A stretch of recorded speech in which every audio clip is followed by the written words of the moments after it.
On this episode of Geek Dad Life, we're going to review the new Casey Jones and Raphael in Disguise Teenage Mutant Ninja Turtles 2-pack from NECA. Hey everybody, and welcome to Geek Dad Life. It's your host, Jay Glaffelter here. So this is the latest in a wave of fantastic figures from NECA that really kind of capture that amazing likeness from one of my favorite movies as a kid, the original 1990 Teenage Mutant Ninja Turtles. Since I was a little kid, Casey Jones has been my favorite Teenage Mutant Ninja Turtles character. I think it's part the mysterious masked character that was also one of the humans that helped out the Ninja Turtles, as well as just a really cool character. He had baseball bats and golf clubs. And I think the thing that solidified him as my favorite character was the fantastic portrayal that Elias Koteas did in the original 1990 film. So I loved the original action figure. I still have it to this day. It's a childhood survivor. But, you know, we had this amazing movie line of Turtles that Playmates did, and we never really got a Casey Jones action figure to go with the movie star Turtles.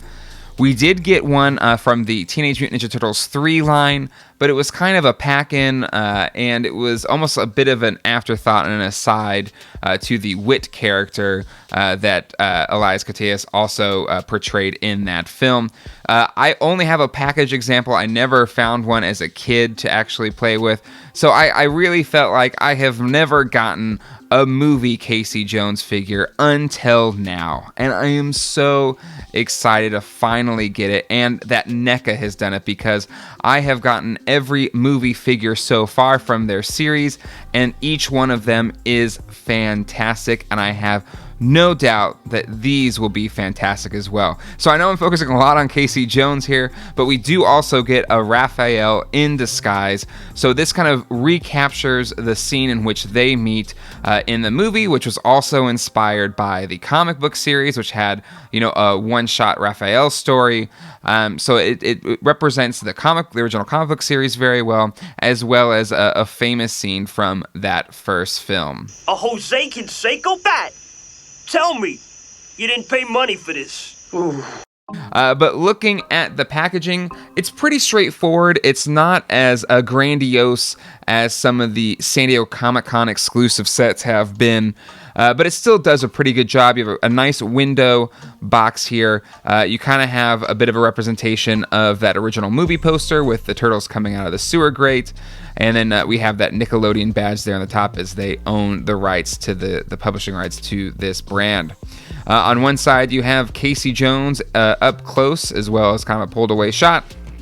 On the back, you have some pose scenes kind of recapturing a bit of that, their meeting in the film, even though this looks like it's in an alleyway, where it was actually kind of Central Park in the film. We also get a fun little blurb here, as well as kind of the recreation that they did for the VHS cover on that San Diego Comic-Con exclusive set. I also really love that on the side for Raphael, you have that kind of close profile shot, but then you also have him standing outside of the movie theater. The movie that he saw there was Critters, so you kind of have a knockoff recreation there of the Critters poster. In that window box, you can easily see all the accessories that these come with. This thing is chock full of accessories, which is great. Out of the package, starting with Raphael, it's easy to see the level of detail and love that NECA has for this license. When comparing to scenes from the movie of him in the disguise, it looks like he jumped right off the screen. And in this scale, it's just incredible that they're able to pull this off. Comparing the sculpt to the original Raphael that they've released, it looks identical. The only differences that I can find is kind of in the wash and slight paint differences and variations. And of course, you do get different bandana options as well. But the things that separate this from that original one is the fedora, which fits really well. Sometimes hat accessories can get a little wonky and not fit right, but I think they used the right rubber mix on the material here, so it actually looks like a really, leather fedora hat, but is kind of rubbery enough to fit on his head in different positions. Now, in the movie, it's kind of, sloppily placed here and there, so I think it does match really well to its on-screen counterpart. The other main accessories here is the cloth goods jacket. I think it looks good. Sometimes in this scale can look a little bulky, but I think for this character and what it looks like on screen, I think it matches it really well.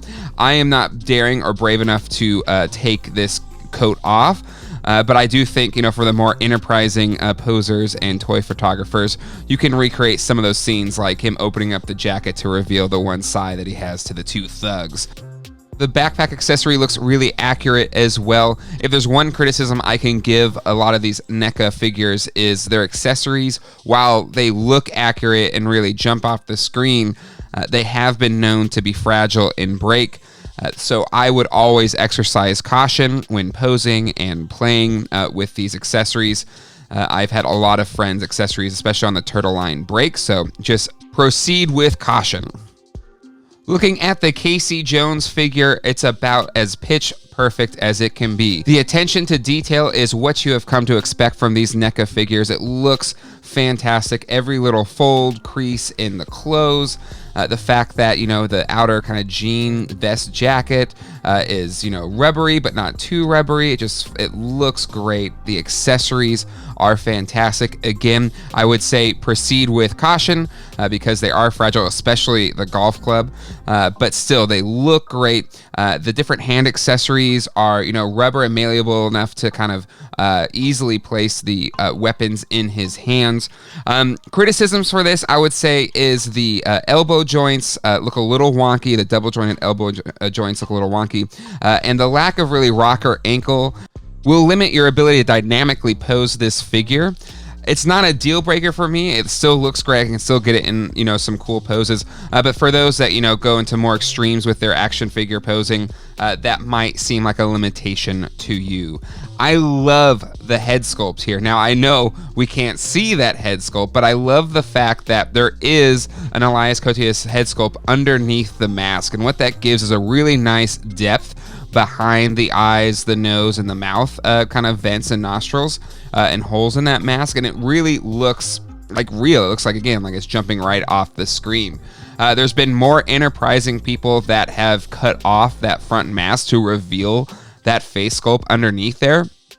Now, I'm sure that may have had to come with licensing and all that kind of stuff to get his likeness rights. And maybe he didn't give those rights, or maybe it just would have made the cost of the figure go too high. But if there's one big bummer here is that we don't have an alternate maskless Elias Koteas head sculpt. For those that are fans of the movie, we know that through most of it, he is not wearing the mask. It's only a few times throughout the movie, which again, Casey Jones with the hockey mask, it is like one of the most, if not the most iconic part of his character. But again, for a character that was maskless a lot, it would have been nice to have those options, especially for this scene that it's trying to recreate very quickly. He takes the mask off and, is facing down with Raph. So not the end of the world. It doesn't take away from this figure at all for me, but hopefully maybe down the line we can get an alternate head accessory pack that will include a maskless Casey Jones, Elias Koteas likeness head sculpt. At $49.99 at Walmarts across the U.S., this thing is definitely going to get the Geek Dad Life buy rating, if you can find it. I know it's been a really sought-after figure.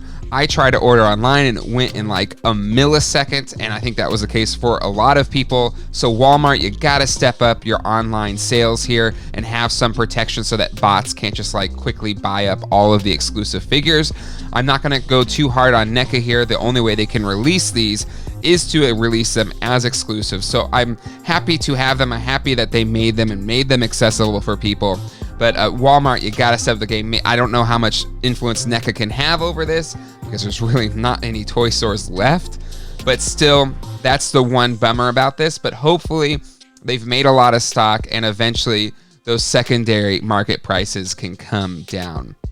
Or again, they can release other exclusive variations, maybe ones that include alternate head sculpts to, again, help kind of get this figure out there to as many people as possible because they're really, really awesome. And the more they put them out there, I think, again, hopefully it lowers those secondary market prices. If you haven't already, make sure to hit like, hit subscribe, and click on that bell icon. I plan on buying all of the movie NECA Teenage Mutant Ninja Turtles figures, as well as the cartoon version of Casey Jones. Again, he's my favorite Turtles character. Definitely check out my most recent video as well as this one that YouTube wants you to check out. And until next time, hasta luego and goodbye.